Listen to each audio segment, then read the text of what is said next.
you sell off a certain number of shares. So you sell off, let's just say you get all 10,000. You raise $5 million. Mm-hmm. You now take that $5 million and you start buying what with it? We start doing smart deals. We diversify a real estate portfolio that will be mixed up of, one, we can use debt as long as with that equity. So that $5 million leveraged with debt is about $15 million. We talk about a real capital stack, not to mention TAD funding and tax credits and other things that we can do from an acquisition standpoint. We are currently a signature away from a historical property in Atlanta, Georgia on Sweet Auburn. It's actually the old YMCA, Butler Street YMCA, where Dr. Martin Luther King and Ralph David Abernathy and other leaders started the civil rights movement. We're going to be redeveloping that property and turning it into a blues lounge and some other floors that are going to have some social kind of impactful companies. So that's one development project. It's over 80,000 square feet of real estate we're going to be developing in downtown Atlanta. It's going to come with a parking garage as well. So for those who ever parked in a parking deck and wish you could own one day, here's your opportunity. We're looking also at agriculture and farmland. We're looking at a 100-acre cannabis farm out in Cali. We are looking at some warehousing for cryptocurrency mining. We have blocks of houses in Newark, New Jersey, Baltimore, Maryland, Detroit, and Chicago that we're looking at, working with local city mayors and councilmen and women. So we have a plethora of inventory and real estate deals. We also are very versed within our organization in tax lien certificates and tax lien sales. And so have some of our investments will be more aggressive and more innovative. But to balance that out, as you know, good diversification, we'll have some investments that'll be your 20% ROI investments at tax liens, hoping that we score on some properties. Apartment complexes are another big thing that I'm into, owning multifamily units, apartment complexes, student housing. So we'll take part in all these type of investments, just using good fiduciary responsibility to make good investments. Okay, so you're going to go out and buy different types of properties with the money that's raised. I missed one. So one of our key focuses, historical focuses, is we are town shopping. We just left a town in Atlanta, 2 hours outside of Atlanta, Georgia, a whole town that's for sale, or 60% of the town that's for sale. We're negotiating with those owners, and we're looking for other towns and areas throughout the country where we can actually build true Black Wall Street districts and models. Are you familiar with Black Wall Street? I am. The community in Tulsa, Oklahoma? Yeah, I mean, it got burned down at the end, right? Yeah, so June 1st of 1921, it was bombed and massacred. That's why we're launching on June 1st of 2018 to revitalize it and to use this vehicle as a way to actually realize that as Africans and Americans, Black people, to see what it's like when we have our own little Italy, in our own Greek towns, in our own, little Mexico's little Korea town. So we literally are going to utilize this fund. That's why it's called Tulsa. I didn't name it after me, as most of my companies are. I named it after Tulsa, Oklahoma, the Black Wall Street community, because it's symbolic of what we can do together when we pull our dollars together. So we will build a Black Wall Street with this fund. That is a fact, God willing. Okay. So you're going to take the money that's raised, and you're going to buy various types of properties with Correct. it. And then from there, it's going to bring in rental income. Certain ones might be sold if you could sell them for a nice profit. Correct. Which could be in turn used to buy something else, and et cetera, et cetera, et cetera. So you turn this into a running business based on what you raise with the IPO. Yes, as well. I mean, it's already a running business, and it will continue to thrive as a business based on the IPO and the raise. We'll lend money. Like my goal. I don't want to be the developer, the investor. My goal is to be the plug. My goal is to be the vehicle, the platform for us. So if you are a developer or investor in a local city and you have a great deal, a great project, but you can't go to the bank and get $3 million, can't get $1.5 million, but you got a sound project where you have inherited land from your family, you want to figure out how to develop it, you need capital. I want to be in a position as the fund manager to be able to creatively lend capital as a private equity partner to developers and other asset owners throughout the country. I'm not looking to run around and be Mr. I'm not looking to get the most units, right? So I'm looking to be a good fiduciary steward of the fund and make sure we're parking capital in the right places, partnering with the right people, and making sure everyone's protected. Okay, now you said that by investing in this fund, you'll get 8% back a year. 8% preferred return, correct. Okay, but that's not guaranteed. No investment's guaranteed. We have to say that. This is not Okay. a guaranteed investment, just as the stock Right. market isn't a guaranteed investment. Right, exactly. Yeah, I mean, because an 8% dividend is outstanding, but you're going to be hard pressed to find anyone that'll bring you 8% a year consistently, year after year after year. A few of those places do exist, but they haven't consistently kept that type of rate. It's a very high rate. That's my challenge, and that's what we want to live up to. We want to be one of Right. the few economic vehicles and funds and firms that can produce those kind of investments. I believe with real estate, as we talked about last time, I believe with real estate, leveraged right, that we can certainly meet those 8% marks. I believe so. Now, with this fund, when you invest in it, you technically own a piece of the real estate that's purchased Correct.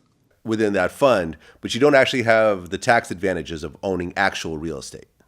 Yeah, there's not going to be the pass through, the same type of like cost segregation and other pass through that you would get from traditionally just owning it. So that is one component of it. Correct.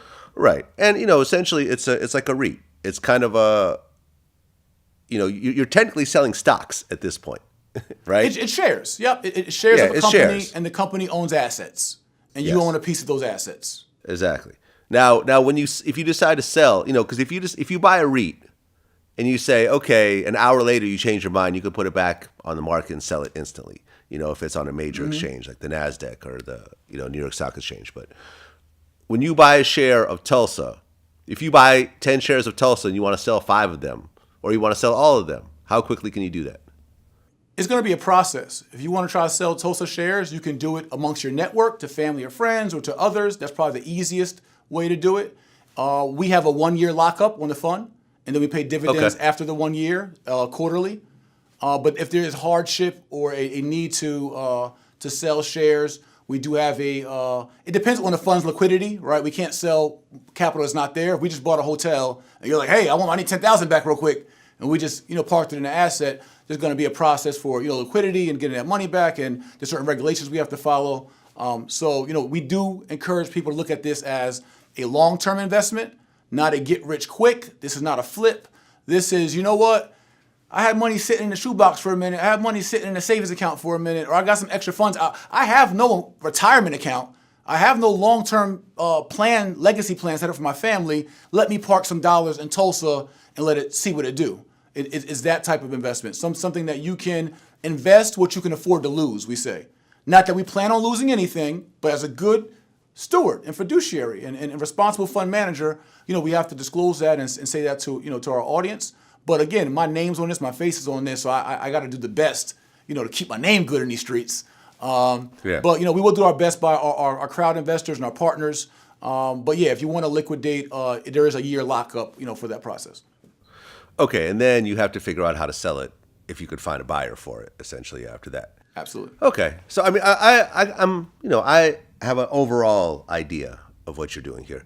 I think conceptually, it's an interesting idea, and I think of sort of using the angle of having this be an African American thing, in terms of Black Wall Street and so forth, I think is dope.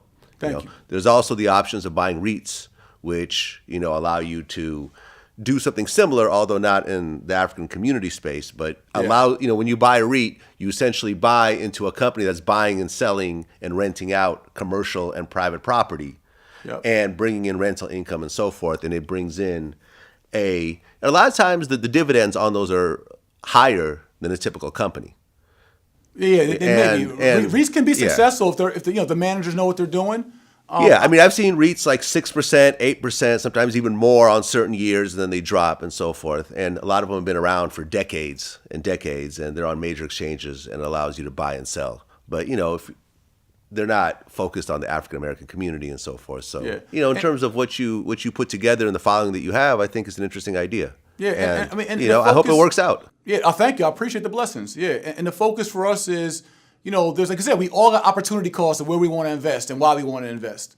For us, where we compete with the REITs is outside of just your dividends, we're also splitting profits 50-50. So outside of your 8% preferred, we slam it home with we got relationships with Ras Baraka, the mayor of Newark, New Jersey, with Keisha Lance Bottoms in Atlanta, or other, symbiotic relationships, and we slam it home. We can buy, a bunch of houses in Detroit for $1, redevelop them, put some, home buyers in there, attached with Urban League and other nonprofits and down payment programs and this comprehensive community redevelopment, whatever that looks like, condo conversions, whatever it is, and we do well, and we make a 40% ROI, which is not unheard of in real estate. You get your 8%, and then after that, the remaining 32%, we're splitting 50-50. So now you got another 16%, in this hypothetical scenario. Okay. And now you're up 24% on this opportunity. Right, but that's only if you decide to pay dividends. You could also take that money that you made and buy another property with it, which in turn makes the shares more valuable. Well, dividends are being paid out every quarter after the year lockup. So wherever our profits are after that, where we stand at that quarter, dividends are paid out on that point. When anytime there's a liquidity event, whether that's selling, potentially refinancing if we bought something cash, or whatever it might be, there's always opportunity for us to and we will return dividends after the year lockup every quarter. Okay, I feel you. Listen, man, I wish you the best of luck on it. And, Thank you. Just run this completely What you gonna put in on it, transparently. Vlad? I'm not a real estate guy. I'm not putting Vlad, nothing you on talked it. about REITs, Vlad. Your whole Yeah, I don't own any large REITs. parts African American. Yeah, What you gonna put in on it? You ain't got 500 on it, Vlad? I don't have 500 on it. I don't have 500 on it. Vlad, you don't have 500 to see what it do with all those questions, with the clarity and disclosure of the fund. You don't have a spare 500, the minimum No. investment to support the fund.